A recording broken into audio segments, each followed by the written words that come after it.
협회는 대한민국에서 벤처 투자를 영위하는 벤처캐피탈, 신기술 금융사, LLC, CVC 등 모든 단체들이 총망라해서 모여 있는 그런 협회입니다. 회원 수가 한 230개 정도고요. 그래서 이제 거의 유일한 벤처캐피탈을 대변하는 단체인데, 벤처캐피탈의 성격은 벤처 기업을 육성하는 일도 하지만 또 저희가 펀드를 만들어서 투자를 하기 때문에 저희 펀드에 출자하시는 출자자분들의 이익도 저희가 극대화하는 그런 일을 하고 있습니다. 따라서 벤처 생태계에서 밸런싱 있게 그 기업가도 키워내고 또 저희 출자자 하시는 분들이 또 수익을 얻어갈 수 있게 하는 벤처 생태계 모든 이해관계자의 허브 역할을 하고 있기 때문에 가장 밸런싱 있는 정책 제안을 드릴 수 있는 그런 포지션이라는 것을 먼저 말씀드립니다. 저는 서울대학교 전자공학과를 졸업을 했고요. 엔지니어 생활을 대우통신 등지에서 하다가 2000년부터 LG벤처투자라는 곳에서 심사역 생활을 하면서 벤처 투자업을 했습니다. 약 25년간 이 업에 종사했고요. 한 8년 전부터는 퀀텀 벤처스 코리아라는 벤처 캐피탈 회사를 설립해서 운영하였고, 올해 2월 달에 제 16대 벤처 캐피탈 협회장으로 하여튼 그 경선 끝에 지금 당선이 돼서 그래서 그때 사상 유례 처음으로 네 분이 출마를 하였는데 아무튼 기적적으로 당선이 돼서 열심히 지금 활동을 하고 있습니다. 오늘 코스닥 활성화 관련해서 말씀드릴 텐데요. 결론적으로는 코스닥 활성화가 벤처 생태계 활성화이고 창업자를 끌어낼 수밖에 없는 그런 구조인 것도 오늘 말씀드리겠습니다. 다시 말씀드려서 코스닥 활성화에는 돼도 그만 안 돼도 그만이 아니라 혁신 생태계, 벤처 생태계를 선진화 그리고 민간 중심으로 만들려면 반드시 해야 되는 과제다라는 점을 우선 말씀을 드리도록 하겠습니다. 네, 코스닥 활성화는 되게 쉽습니다. 바로 세계 제1의 벤처 생태계, 혁신 생태계인 미국 나스닥이 어떻게 작동을 하는지를 보고 그대로 따라하면 됩니다. 어렵지 않습니다. 그러나 이제 안 하는 건지 못 하는 건지 좀 헷갈리는 상황입니다. 대한민국 현재. 그러나 되게 심플하다. 이거는 실험할 것도 없고 이미 답이 나와 있다. 라는 점에서 나스닥과 비교해서 코스닥을 설명드리고 거기서 우리가 뭘 해야 될지를 말씀드리도록 하겠습니다. 네, 코스닥은 96년에 나스닥에 이어서 세계 두 번째로 기술주 시장으로 성장주 시장으로 만든 아주 잘 만든 그런 시장입니다. 개장 초기에는 코스닥 증권시장에는 법인이 주식 중개를 담당하였고 증권협회 산하 코스닥위원회가 관리하여서 코스피 시장을 담당하는 증권거래소와 별개로 운영됐습니다.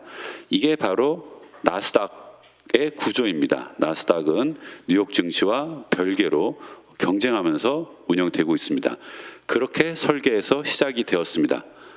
그리고 설립 4년 만에 굉장히 그때 닷컴 버블을 편승해서 매우 주목을 받았습니다만은 닷컴 버블의 붕괴에 따라서 코스닥 시장도 폭락을 거듭했고, 이때 일부 대형 우량 기업들이 증권거래소로 이전하며 크게 활력이 저하됐습니다. 그래서 2005년도면은 사실은 닷컴 버블의 붕괴의 거의 끝입니다. 이때부터 치고 올라갈 타이밍인데 좀 안타까운 타이밍입니다만 어쨌든 2005년도에 증권거래소, 코스닥 증권시장, 선물거래소가 합병해서 한국거래소로 출발을 하였고 한 지붕에 지금 세 가족이 모여 있으면서 큰 거래소 안에 지금 컨트롤 하에 있기 때문에 차별성이 퇴색되면서 우량 기업 이탈, 어저께도 사건이 하나 나왔습니다. 그리고 투자자 불신 확산 등 악화 일로에 지금 빠져 있다, 악순환에 빠져 있다라고 저희는 보고 있습니다. 자, 그러면 바로 미국 생태계는 어떻게 조성되어 있느냐, 그리고 우리의 시사점이 뭔지를 바로바로 말씀드리도록 하겠습니다. 자, 2014년 말 현재 미국의 시가총액 1등부터 30등까지 기업입니다. 보시면 애플, 엔비디아, 마이크로소프트, 알파벳, 아마존, 메타, 테슬라 1등부터 7등까지 모두 나스닥에 있습니다. 브로드컴 나스닥, 쭉 가다가 넷플릭스, 인텔, 나스닥 30개 기업 중에 시가총액 1등부터 30개 기업 중에 16개, 과반이 약간 넘는 기업이 나스닥에 있습니다. 그리고 공교롭게도 이 기업들은 모두 나스닥에 있는 기업들 모두 창업자가 생존해 있습니다. 그러니까 1세대 기업이라는 뜻입니다. 1세대 기업이라고 표현하기도 하고 혁신 기업이라고 표현하기도 하겠습니다. 어찌됐든 1세대 혁신 기업들이 미국 경제를 이끌고 세계의 딥테크를 이끌고 있는데 다 나스닥에 상장되어 있습니다. 나스닥에 상장된 1등부터 30개에 있는 16개 기업의 30개 기업의 시가총액 비중은 무려 70%입니다. 머릿수로는 53%인데 당연히 그럴 때도 1등부터 7등까지가 나스닥 기업이니 70% 정도 됩니다. 70%가 혁신 기업들이 시가총액을 차지하고 있습니다. 저희 벤처캐피탈 협회는 사실은 대한민국 벤처 정책에 있어서도 투자 금액 그리고 유니콘 개수를 따지는 시대는 이미 지났고 혁신 기업들이 얼마나 시가총액이나 혹은 경제에서 차지하는 비중이 무엇이냐를 이제는 따져야 될 때라고 생각을 하고 이 표를 굉장히 중요하게 생각하고 있습니다. 네. 그리고 미국은 우리나라와 다르게 이거 뒤에 가면 헷갈리시니까 자 우리나라는 그럼 어떨까? 뒤에 표가 있습니다만 우리나라는 1등부터 30개 중에 창업자가 생존해 있는 기업이 5개 있습니다. 미국은 16개인데 우리나라는 5개. 그리고 미국은 혁신 기업의 시가총액 비중이 70%인데 우리나라는 10%입니다. 뒤에 다 나옵니다. 자 그리고 우리나라는 지금 코스닥에서 코스피로 이전하는 사례가 굉장히 많은데 반해 미국은 뉴욕에서 나스닥으로 이전 상장이 굉장히 활발하게 이루어지고 있습니다. 여기 쭉 이름이 나오는데 이미 500개 기업 이상이 뉴욕 증시에서 나스닥으로 이전합니다. 그러니까 혁신의 핵심은 나스닥에 있는 것입니다. 우리나라도 이제는 나스닥 지수를 더 열심히 들여다보는 그런 상황이 됐습니다. 네, 뉴욕 증시와 나스닥은 경쟁 관계입니다. 시가총액이 뉴욕이 약간 높습니다만 비슷하고요. 상장 개수는 나스닥이 훨씬 많습니다. IPO 기업 수도 당연히 나스닥이 훨씬 많습니다. 공모 금액도 18.17조 원 정도 됩니다. 그리고 나스닥이 미국 GDP의 약점 105% 정도를 차지하고 있습니다. 이만큼 굉장히 혁신 생태계를 대변하는 나스닥이 그만큼 중요한 위치를 차지하고 있다라고 보시면 되겠습니다. 그리고 연간 거래대금이나 평균 시가총액, 공모금액 당연히 GDP 차이가 있으니까 그 정도 비율이라 보시면 되는데 자 상장 기업 수를 한번 보시겠습니다. 2020년 186개, 21년 321개, 90개, 105개, 137개. 이따 우리나라 상장 개수도 보시겠습니다만 미국은 굉장히 시장 원리에 의해서 상장 개수가 정해진다라고 보시면 되겠습니다. 여기는 지금 주관사가 올리면 올리는 겁니다. 그리고 시장에서 평가받는 그런 시스템입니다. 따라서 시장이 좋을 때 혹은 나쁠 때 그리고 테마가 있을 때 없을 때에 맞춰서 300개까지도 상장을 시켜주기도 하고 어떨 때는 너무 작년에 많이 했나 싶으면 90개로 줄이기도 하고 시장 원리에 의해서 작동되는 그런 시장이라는 것을 말씀드리고 싶습니다. 그리고 가장 중요한 부분입니다. 미국 나스닥의 기관 투자가 비중은 80%에 달합니다. 개인 대 기관이 2대 8. 자, 우리나라는 거꾸로입니다. 개인이 8, 기관이 20%. 이 구조가 가장 지금 핵심적인 우리가 해결해야 될 부분이라고 저는 생각합니다. 네, 자 미국 전기 자동차의 아이콘인 테슬라에 대해서 말씀드리겠습니다. 테슬라가 2003년도에 창업을 해서 2010년까지 약 벤처 캐피탈을 통해서 8억 달러를 조달받고 2011년도에 나스닥에 상장했습니다. 2011년부터 2019년까지 적자였습니다. 적자인 회사가 나스닥 시장으로부터 87억 달러를 조달을 받았고 이 덕분에 2020년부터 이익이 나는 회사가 됐고 현재 글로벌 1등 기업이 됐고 지금 뭐 FSD 등으로 지금 전 세계를 지금 경악에 빠뜨리게 하고 있는 그런 상황입니다. 자, 중요한 거는 여기에 있다고 저는 생각합니다. 상장한 이후에 9년 동안 적자임에도 불구하고 우리나라 같으면 벌써 큰일 났습니다. 뭐 금감원에서 난리가 나고 지금 검찰 조사 받을 수도 있고 뭐 그런 상황인데 반대로 여기는 87억 달러 투자를 받아서 글로벌 기업에 갔습니다. 자, 이 패러다임이 굉장히 중요하다고 생각합니다. 우리나라는 지금 여기를 해줄 기관 주체가 없습니다. 따라서 이 부분만 지금 돈이 모여 있기 때문에 여기서 일로 가서 밸류에이션 받기가 어렵습니다. 따라서 여기가 지금 막혀 있는 그런 상황입니다. 미국은 어느 정도 되면 주관사의 자의적인 판단에 의해서 상장을 하고 거기서 기관 투자가들이 또 롱텀 펀더멘털 투자가들이 투자를 해서 글로벌 회사를 만들어 주는 그런 시스템이 완성되어 있습니다. 우리나라는 지금 정책적으로 여기에만 모여 있습니다. 지금 여기가 굉장히 큰 차이가 나는 부분이고 극명하게 테슬라가 그 사례를 보여주고 있습니다. 다시 말씀드려서 코스닥 시장을 활성화해야 벤처 투자 시장도 살아난다는 점을 다시 한번 이 표로 말씀드리고 싶습니다. 네, 아까 말씀드렸습니다만 대한민국 데이터를 보겠습니다. 시가총액 1등부터 30개, 이것도 뭐 2024년 말 자료입니다. 1년 전 자료이긴 합니다만은 여기서 혁신기업, 창업자가 생존해 있는 1세대 기업, 셀트리온, 네이버, 그 다음에 카카오, 알테오젠, 크래프톤 30개 기업 중에 창업자가 생존해 있는 기업 5개입니다. 그리고 이분들이 차지하고 있는 시가총액 10%입니다.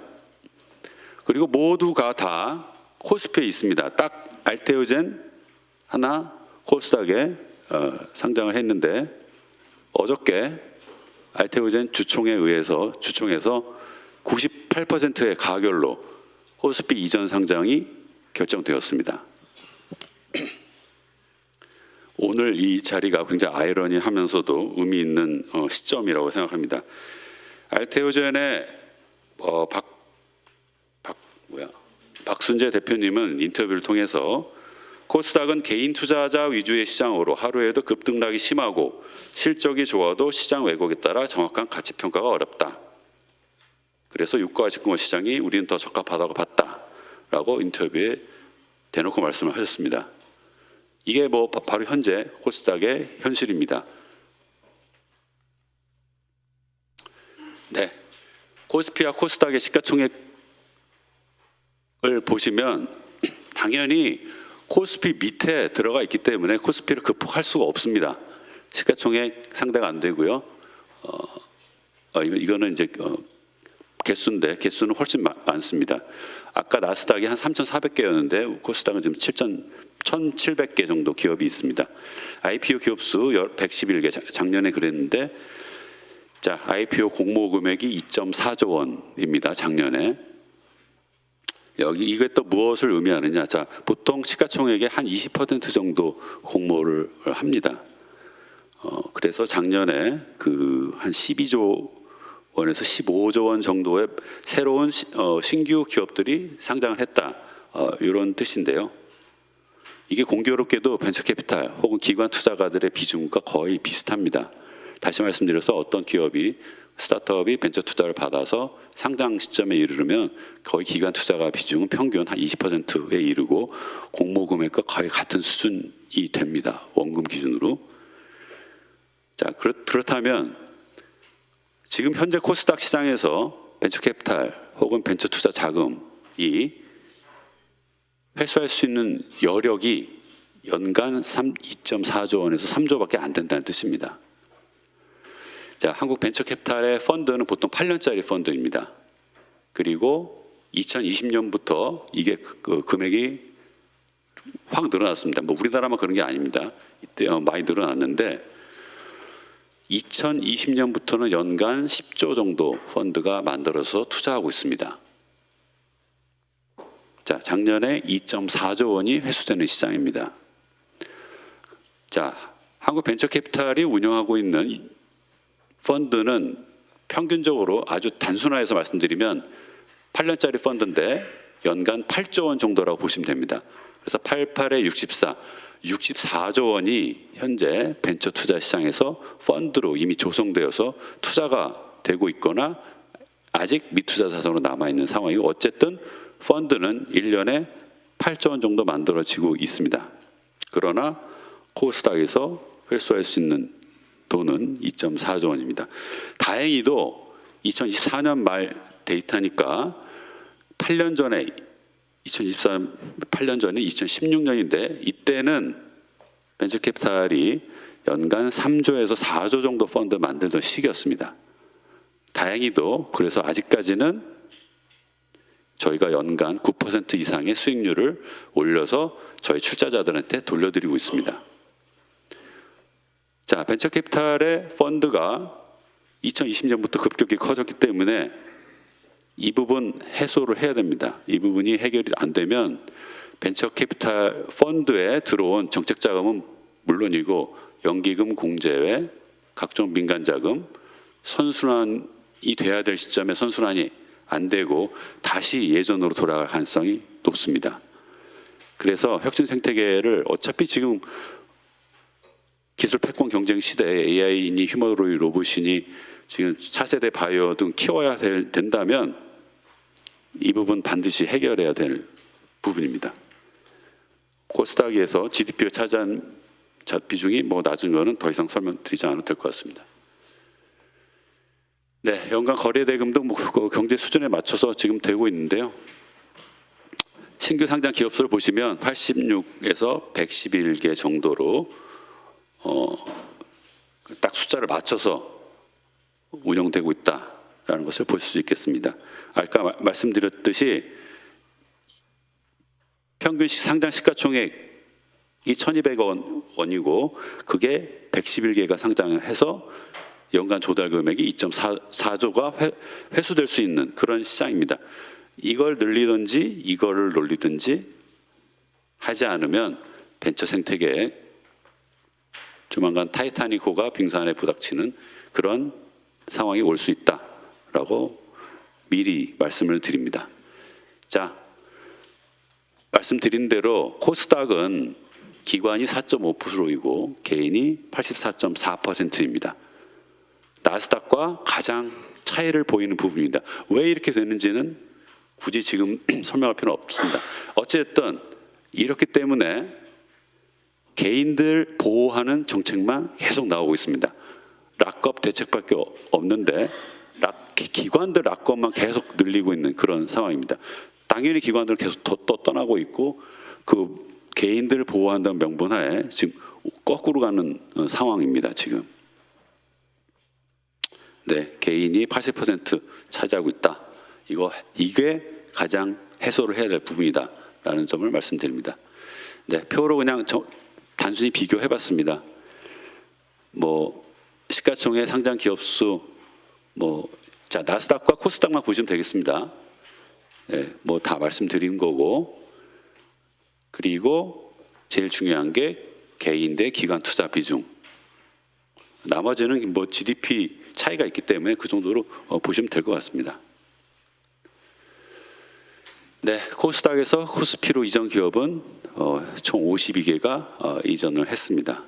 그리고 어저께 알테오젠, 아까 알테오젠이 전체 30개 중에 24등인가 그랬는데 지금 어제 기준으로 시가총액 24조입니다. 그런데 코스닥 전체 시가총액은 340조, 뭐 그 정도 됩니다. 300조에서 400조 왔다 갔다 하는데 거기서 20 몇 조가 빠져나갑니다. 5%가 빠져나갑니다. 이래가지고는 코스닥 지수를 우리가 끌어올린다고 아무리 얘기해도 의미가 없습니다. 네, 그러면 미국은 원래부터 그랬던 거 아니냐? 미국은 원래부터 혁신 생태계가 좋았던 거 아니냐? 한번 2000년부터 한번 따져보겠습니다. 미국의 1세대 기업 혹은 혁신 기업의 시가총액 30개 중에 2000년도에는 개수가 4개였습니다. 그리고 이들이 차지하는 시가총액 비중이 18%였습니다. 우리나라는 2000년도에 3개, 그리고 시가총액 비중이 12%. 큰 차이 없었습니다. 자, 20년이 지난 후에 우리나라가 30년 동안 재정을 쏟아붓고 벤처 생태계를 그렇게 키웠음에도 불구하고 자, 24년이 지난 후에 미국의 혁신 기업의 개수는 16개, 30개 중에 16개, 1등부터 30개 중에 따지는 겁니다. 그리고 말씀드린 대로 시가총액 비중은 70%. 우리나라는 3개였는데 5개로 됐고 시가총액 비중이 6%였는데 10%였습니다. 우리나라가 6%에서 10%로 약 1.66배 오를 동안 미국은 18%에서 70%로 거의 4배 올랐습니다. 이 뭐가 원인인지를 봐야 되고 그냥 나스닥 벤치마킹 하면 된다라는 단순하고도 당연한 결과에 다다르게 됩니다. 이제 우리나라도 미국 나스닥을 제대로 벤치마킹해서 혁신 생태계를 선진화해야 된다고 생각합니다. 자, 벤치마킹 포인트 여기 있습니다. 높은 기관 투자가 비중으로 안정적인 자본 공급이 되고 있고 대규모 자금 조달 가능성이 높아서 주가가 부양이 되면서 시장 내 선순환이 된다라는 점입니다. 저희는 핵심을 기관 투자가 비중이라고 보고 있습니다. 네, 장 내에서 유동성이 풍부해지면 이거는 저절로 된다고 저희는 생각을 합니다. 지금 상장 요건이 까다로워지고 어려워진 거는 유동성이 부족하기 때문에 여기를 1년에 80개에서 100개로 컨트롤하고 있는 겁니다. 네. 그래서 저희는 이게 먼저라고 저는 생각하는데 꼭 자연적으로 해결이 될 수 있다고 보고 있습니다. 네. 그래서 혁신 생태계는 따로 모여 있어야 됩니다. 혁신 생태계는 쉽게 말씀드려서 혁신이라는 거는 기존 질서를 깨트리고 남의 밥그릇을 뺏어야만 혁신이 이루어지는 겁니다. 세상의 모든 제품이 있는 제품과 서비스가 있는데 그것보다 더 좋고 더 싼 제품을 공급하려면 기존에 했던 방법으로는 될 수가 없습니다. 따라서 혁신 생태계는 따로 떨어져 있어야지 혁신 생태계가 기존 생태계 안에 들어가 있거나 거기 쌓여 있거나 둘러싸여 있거나 그러면 혁신이 일어날 수가 없습니다. 따라서 혁신 생태계는 따로 모여서 움직여야 된다. 자, 저희가 솔루션을 계속 제시하고 있는 부분입니다. 말씀드린 대로 기관 투자가 비중을 높여야 됩니다. 코스닥을 활성화시키려면 코스피는 제가 알기로 기관 투자가 비중이 한 60% 되는 걸로 알고 있습니다. 지금 너무 높은 개인 투자가 비중을 낮추고 기관 투자가 비중을 높이려면 코스닥에 전문으로 투자하는 펀드가 필요하다라고 저희는 생각을 하고 있고 같이 코스닥 활성화 펀드를 만드는데 여기서 한 50% 정도를 국민성장펀드나 정책기관 연기금에서 출자를 하고 자산운용사나 증권사나 PF 회사 등에서 이거를 바탕으로 자펀드를 만들어서 나머지 50%는 국민이나 등등으로 일반 법인으로 매칭을 해서 코스닥 구주라든지 혹은 상장돼 있는 코스닥 회사 유상증자에 들어가는 구조를 만들어야 된다. 이 구조는 많이 보시던 구조입니다. 이게 바로 현재 벤처 캐피탈이 운영하는 벤처 펀드 구조입니다. 벤처 정책의 범위를 비상장 회사에만 국한하지 말고 이제는 상장 시장까지 넓혀서 펀드를 조성해서 글로벌 기업을 육성하자라는 취지로, 그리고 코스닥을 활성화하기 위해서 기관 투자가 장기적으로 회사를 볼 수 있는 기관 투자가를 넣자라는 게 저희의 솔루션입니다. 그것이 결론적으로는 코스닥에 들어가 있는 개인들에게도 득이 될 것입니다. 당연히 그렇지 않겠습니까? 손바꿈이 쉬워지고 누군가가 기관 투자가 어떤 회사에 들어가 있으면 안정적으로 그 회사에 같이 들어가면 됩니다. 안정적으로 돈을 벌 수 있는 구조입니다. 지금같이 등락 업다운으로 장난치는 세력이 득세하는 그런 시장에서 합리적인 구조로 바꾸자는 겁니다. 네, 연기금, 코스닥 유동성 공급 활성화 뭐 당연히 해야 되고요. 펀드에 들어오시면 된다고 생각하고, 그리고 장기 투자가들에게는 여러 가지 뭐 세금 등으로 인센티브를 주면 된다고 생각합니다. 네, 결론을 말씀드리겠습니다. 네, 코스닥 활성화 펀드 반드시 넣어야 되고요. 지금 아까 김태현 의원님께서도 말씀 주셨지만 이브 리그라고 인식이 되어 있는데 인식이 아니라 사실 이렇게 되고 있습니다. 지금 그 왜 그렇습니까? 코스피 안에 들어가 있기 때문입니다. 그러니까 1부 리그, 2부 리그가 당연히 이렇게 되는 것입니다. 그러니까 예를 들어서 나스닥의 1등 기업이 뉴욕 증시로 가면은 누군가는 모가지가 날아가지 않겠습니까? 경쟁 체제만이 코스닥을 진정으로 나스닥에 버금가는 그런 시장으로 만들 수 있는 대안이라고 저희는 생각합니다. 다만 굉장히 이 부분에 대해서 반응이 좀 그렇기 때문에 일단 코스닥 펀드를 넣어야 되는데, 결국은 코스닥 펀드가 반드시 필요하다는 인식은 저는 있는 것 같습니다. 지금 저도 한 9개월 동안 많은 분들을 만나서 말씀드려보면 코스닥 펀드는 필요하다라고 생각하는데, 코스닥 펀드가 들어가면 어차피 이게 해결이 안 되면 코스닥 펀드의 의미가 없어지므로 사실은 같은 얘기입니다. 코스닥 1등 기업에 투자했는데 얘네가 코스피로 이전하면 코스닥 펀드가 아니잖아요. 다시 말해서 이게 동시에 해결이 돼야 되는 그런 부분이라는 걸 다시 한번 말씀을 드립니다. 그리고 시장 중심의 책임형 상장 구조 도입은 이거는 뭐 미국식인데 중간사 역할이 되게 중대되는 부분인데, 결국 코스닥 펀드 유동성 해결이 되고 독립이 되면 당연히 자연스럽게 해결이 될 부분이라고 저는 생각합니다. 그래서 지금 하나하나 해 나가기 위해서 저희는 지금 코스닥 펀드를 넣는데, 그것은 그걸로 그치는 것이 아니라 결국 이거와 이것을 한꺼번에 순차적으로 해결하는 그런 과정으로 코스닥 활성화를 해야 되지 않나, 이렇게 제안을 드리는 바입니다. 말씀 주신 시간 대충 된 것 같습니다. 질문 받을까요? 네, 하여튼 아침 시간에 쉽지만 무거운 주제인 것 같습니다. 경청해 주셔서 감사합니다. 고맙습니다.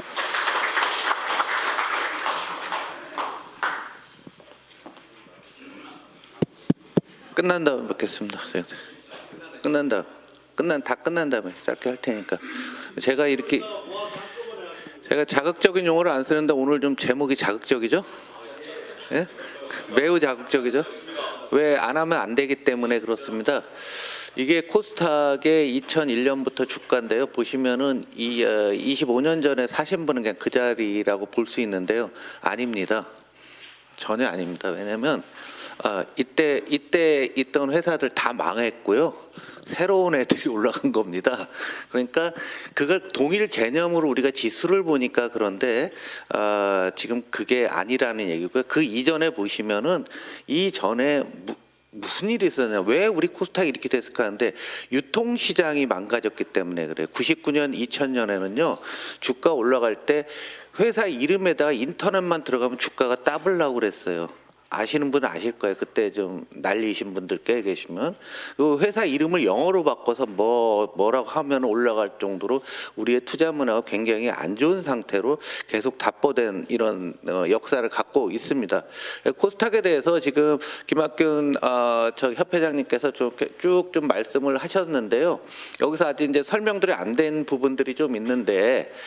이 기관 및 법인이 통계로 보면은 코스닥에 꽤 높게 나오고 있는데 이게 뭐냐면 벤처 캐피탈이 갖고 있는 겁니다. 지금 말씀하신 대로 벤처 캐피탈이 초기 상장할 때 20%쯤 갖고 있다고 하잖아요. 이 사람들이 지금 팔지를 못해요. 그러면 딴 데 또 투자를 못하는 거잖아요. 그래서 우리 자생력이 없다라는 것을 우리가 한 번쯤은 제대로 좀 한번 보야 되는데 앞서 얘기가 많이 됐으니까 여기는 넘어갈 텐데요. 요거를 보면은 이거예요. 거래소 시장, 코스피 시장은 작년 기준으로 전체 총 주식의 187%만큼 거래가 됐는데 얘네는 425만큼 거래가 됐습니다. 코스닥은. 그러니까 4배 이상 됐는데 올해는 제가 보기에는 한 6배 정도가 같은 종목이 총 주식 수기 1년에 6번 돌아간다는 얘기예요. 그런데 여기서 흔히 얘기하면은 이 거래도 안 되고 조그만 회사들이 있는데요. 어느 정도 인기 있는 상위 100개 종목은 당일 거래 비중이 오늘 샀다 오늘 파는 비중이 50%까지 됩니다. 그러니까 자기 자체 소모가 되는 거예요. 더군다나 최근에 거래 시간을 늘려나갔고요. 아침 8시부터 저녁 6시까지 가능하거든요. 그러면 샀다가 올라가네? 또 팔아. 왜 파느냐? 또 거래 가격 제한 폭이 과거와 틀리게 30%가 되니까 이게 쭉 올라가면요. 산 사람이 팔아요. 떨어지면 또 사요. 올라가면 또 팔아요. 이렇게 하면서 썩은 측면이 상당히 많이 있는 거죠. 그래서 지금 거래 시간 늘려놓으면서 더 단기 매매 활성화되는 나쁜 효과도 있다라고 보시고요. 우리가 코스닥을 얘기하면서 한 가지 빨먹은 것 중에 하나가 2000년대 초반에 우리나라에 중국 주식이 상장이 됐던 적이 있어요. 한 20개 정도가 상장이 됐었는데 거의 다 지금 살아있는 회사가 없을 겁니다. 거기에 투자했던 사람들이 어마어마한 피해를 봤어요. 그래서 우리 유통시장에서 지난 거의 30년 동안 제대로 된 유통시장이 되지는 못했다는 얘기예요. 그런데 얘네들의 그 이제 가장 우리가 코스닥과 코스피를 다르게 보야 되는 거는 이 매출액 영업이익률도 이렇게 보시면 올해 3분기까지인데 올해 순이익률이 2.3이게 정기예금 금리보다도 낮습니다. 근데 코스피 기업들은 여러분들 뭐 아시다시피 뭐 10% 넘는 게 수두룩하거든요. 그러니까 일단 펀더멘탈이 안 된다는 것은 이해를 해야 돼요. 왜? 이건 모험 자본 시장이니까 미국에서 10년간 적자를 놔도 상장이 유지되고 회사가 되고 자금 조달이 가능한데 우리나라에서 일단 수익성이 상당히 많이 떨어지고 수익이 되는 애들은 다 코스피로 다 이동했기 때문에 여기는 계속 나쁜 사람들만 남아있는 그런 상황이 유지되는 거예요. 올 3분기까지 보면은 여기 보시면 적자 기업이 374개나 됩니다. 적자 전환 새롭게 한 게 164개 되는데요.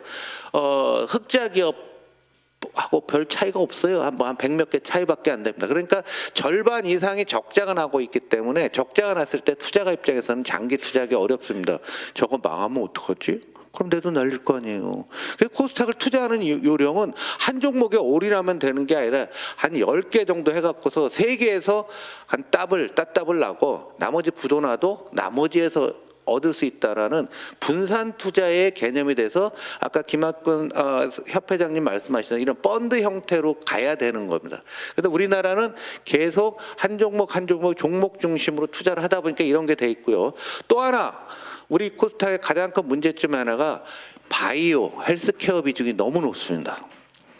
아까 RTO된 얘기했지만 바이오와 헬스케어가 너무 높고 그 다음에 2차 전지, 에코프로비엠, 에코프로 뭐 이런 2차 전지 관련된 게 많은데요. 그럼 기관이 코스닥을 지수로 사겠다 했을 때 우리 코스피는 코스피 200이라는 그 지수를 살 수가 있는데 코스닥 지수를 살 수가 없습니다. 왜냐하면 이거는 바이오의 비중이 너무 높으니까 바이오 ETF를 사면 되는 거죠.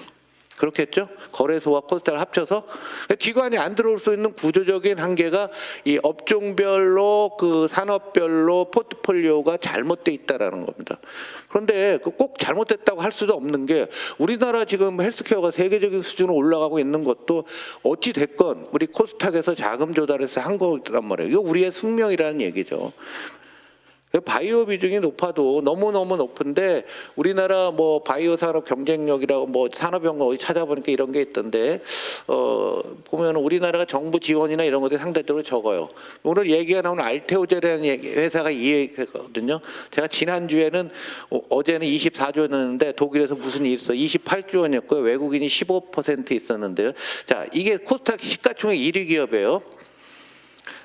순이익을 보죠. 2013년에 40억 적자, 작년에 610억 흑자, 올해 한 600억 흑자, 내년에 740억, 여기 920억 이렇다는 얘기입니다. 한번 여러분이 올해 기준으로 보시면 600억 버는 회사가 28조 원이라고 하면은 얼마가 되겠습니까? 퍼가 800, 900. 엔비디아가 지금 고평가 얘기가 나오고 있는데 엔비디아 퍼가 100, 200배 되나? 원래 그래요. 나스닥이나. 그런데 이거 계산도 안 되는 겁니다. 그러니까 이게 기관이 너는 왜 안 사? 하면은 이걸 오라고 어떻게 사니? 이러는 거죠. 1위 기업이 이렇다는 얘기예요. 그럼 그 밑으로 가면은 적자가 수두룩하던 거예요. 여기 2013년 적자였잖아요. 적자였어. 그러니까 이게 우리의 이런 것을 인정을 하고서 여기서 대안을 마련해야지 우리의 코스닥 역사와 또 현재의 상황들을 보여야 돼. 그나마 여기서 이제 돈을 벌기 시작하니까 코스닥으로 튄다는 얘기죠. 또 배당 주는 회사가 없어요. 코스닥은 배당을 주면 안 돼요. 기본적으로. 그러니까 장기 투자가 안 되죠. 왜냐하면 자본이 없는데 배당을 주게 되면 회사 돈이 없잖아요. 돈이 없습니다. 그래서 배당을 주는 회사 없는 배당도 안 주는데 장기 투자하라고 우리가 권유할 수 있나요? 한번 생각해 보자는 얘기죠. 그래서 이 전혀 다른 생태계로 코스닥과 코스피를 생각을 해야 되는 거예요. 코스피 기업들은 이익을 많이 나니까 그래 너 버는 거에서 3분의 1 배당하고 3분의 1 종업원 갖고 3분의 1 기업의 유보금으로 싸두고 이게 333 법칙이에요. 333 나누면 되는데 얘네는 333은 망해요 나라요. 돈이 별로 없기 때문에. 그러니까 배당을 못 준다는 거예요. 참고로 밑에 거는 제가 한번 돌려봤어요. 이번에 배당 소득세를 낮춘 거 갖고서 시켜서 했더니 이 규정에 따라서 쉽게 얘기하면 시가총액 상위 한 200개를 놓고서 돌렸더니 요거밖에 안 돼요. 지금 배당 준다는 거. 이건 참고로 여러분들 아시기 바랍니다. 되게 많을 것 같죠? 그래서 세금 깎이는 일이 없다 얘기해요. 별로.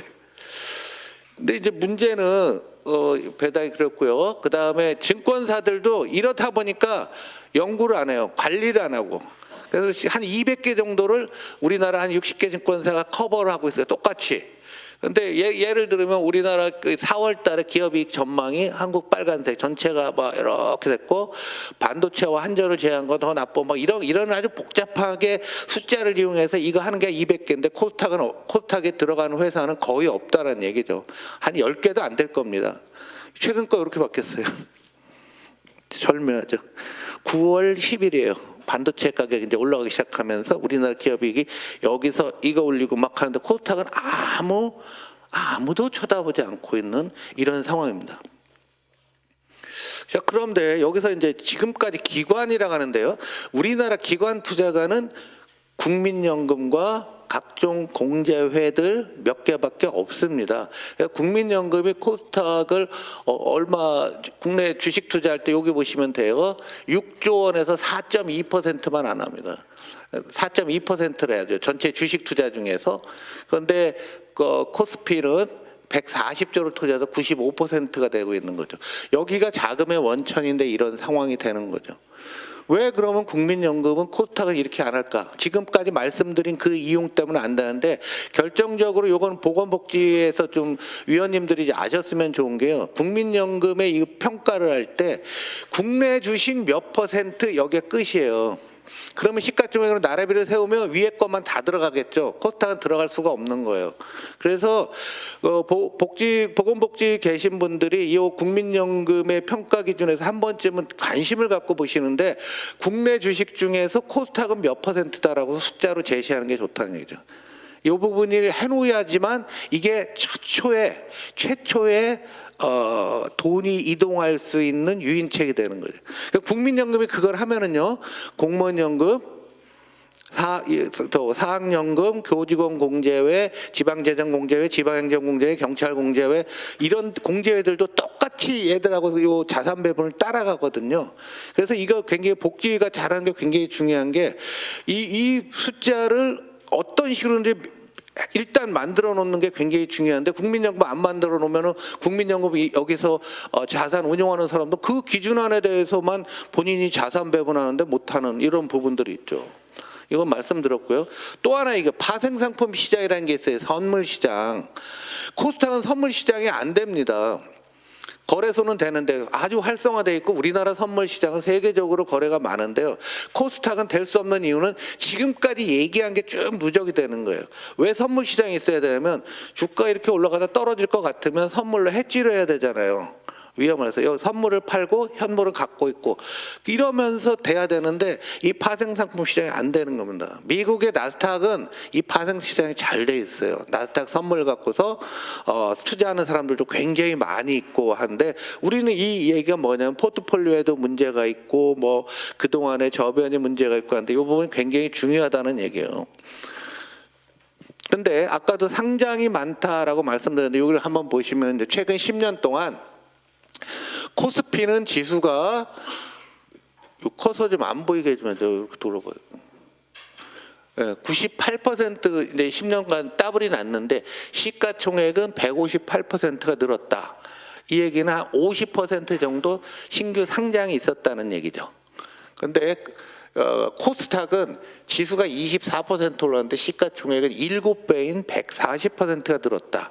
이 얘기는 지수가 이제 회사가 상장된 다음에 한 달 정도 지냈다가 뭐 평균 주가를 해서 그때부터 이제 지수의 편입이 이렇게 됩니다. 근데 시가총액은 계속 커지고 있는데 지수는 딴 거랑 따라가다 보니까 이런 현상이 있는 거예요. 근데 S&P 500 미국은 230% 올랐는데 시가총액 396. 여기도 늘지만 우리나라 코스닥 한번 비교해 7배인데 이건 뭐 1.5배 정도 되죠. 나스닥도 300에 324. 이 의미는 뭐냐면 뒤에 말씀드린 퇴출이 무지 많다라는 얘기예요. 상장도 많지만 퇴출도 많아요.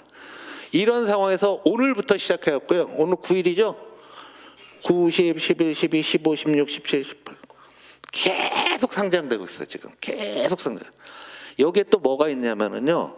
요즘 투자 자문사라고 조그만 이 우리나라에서 그 뭐라 할까 좀 돈 좀 버는 사람들이 몇백억 정도 갖고 또 딴 사람 돈을 받아서 이 공모주 청약만 하는 펀드들이 기관 투자가로 둔갑하고 있는 겁니다. 그래서 경쟁률이 수백 대 1 막 나오잖아요. 그럼 이 사람들이 그 자금을 갖고서 이걸 투자를 해갖고 올라가면은 이 사람들 바로 팔아요.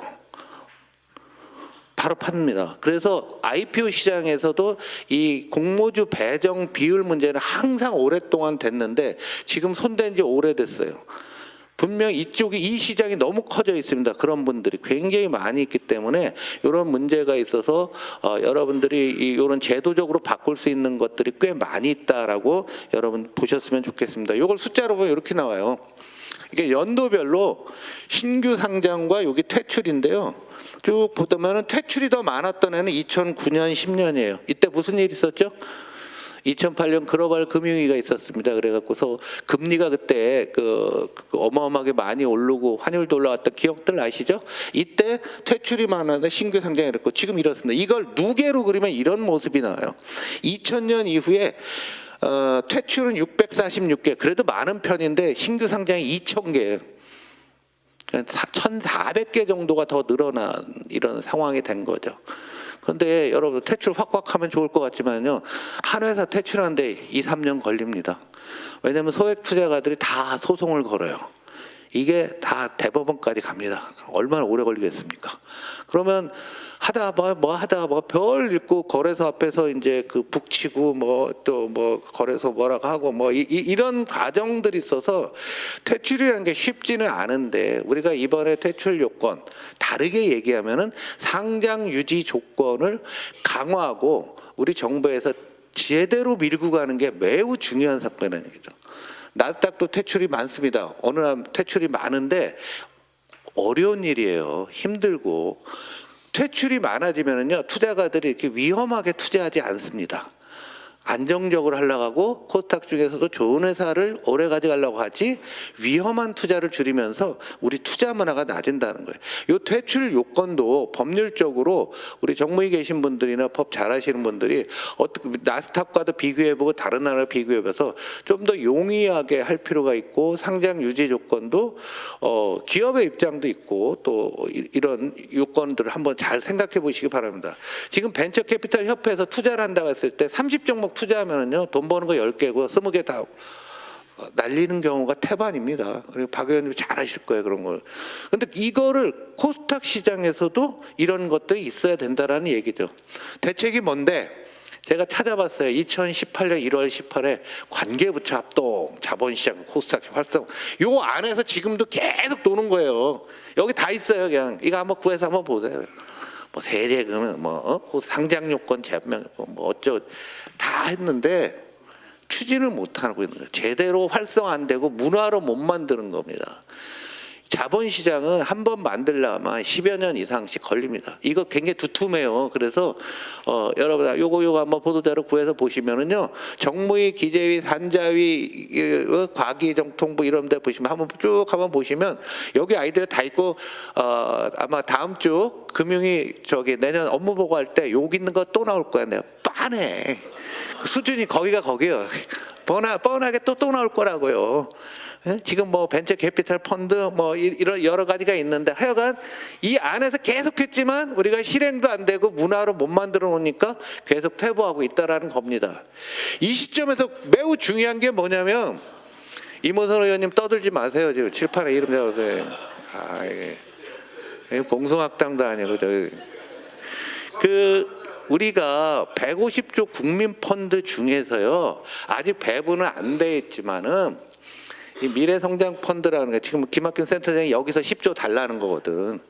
그래서 다른 방법으로 준비하고 있습니다. 생각하고 있는데 문제는 뭐냐면 여기서 투자하고 그 다음에 연간 벤처 투자 30조를 하겠다는 거 아닙니까? 이거 안 하면 우리나라 죽는다는 거예요. 기술주도 성장, 진짜 성장의 1번이 기술주도 성장이잖아요.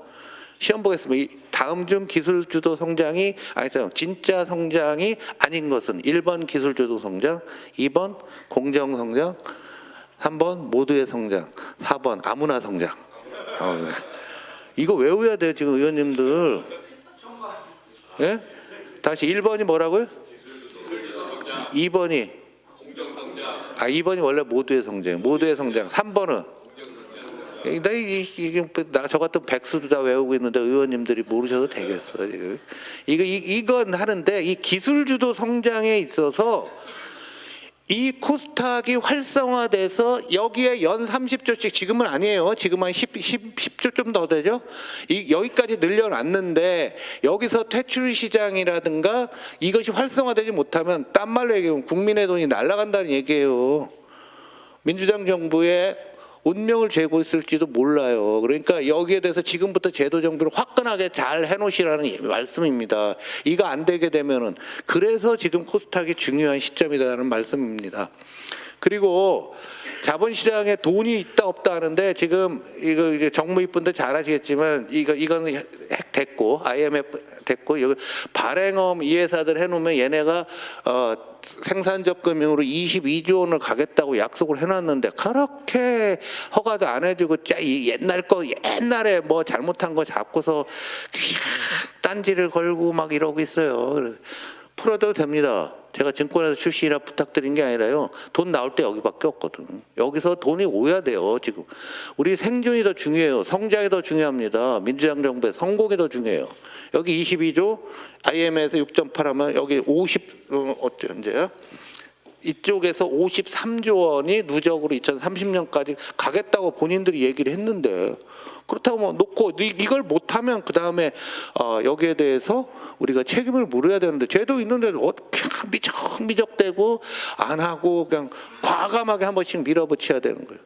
지금 이제 제가 하도 얘기 많이 했더니 좀 풀어주려고는 하는데 여러 의원님들도 함께 그 옛날에 회사 경영하다 보게 되면은 회사의 책임이 아니라 어떤 직원의 책임 뭐 이런 것까지도 전부 갖다 붙여서 이런 상황이 있는데 이거는 꼭